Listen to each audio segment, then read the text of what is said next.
Sa amin naman, utang na loob talaga namin kay Duterte. Dahil walang presidente na nagbigay ng ganon sa mga Muslim, sa Bangsamoro. Siya lang.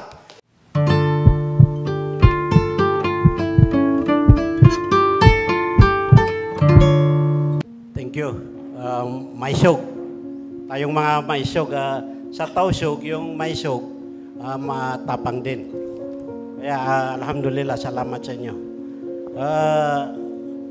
Kaming si Mr. Maniti ay ngayon lang kami nagkilala. Puro pala kami taga Angeles City.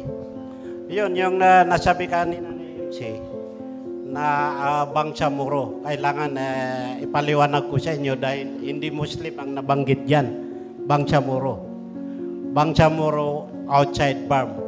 Kasi ang binigay sa amin ni Duterte sa presidential decree 11050 is yung BOL, Bangsamoro Organic Law.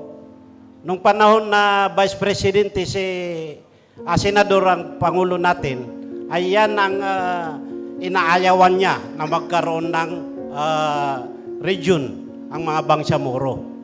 So dahil sa nandyan si Duterte, so ibinigay niya ang BOL,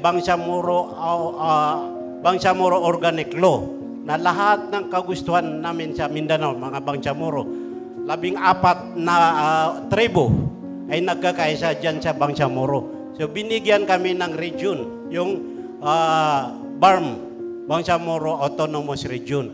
So doon kami nagkakaisa. Nandun naman sa ginawang BUL, ang karapatan namin na Bangsamoro na naninirahan sa labas ng BARM.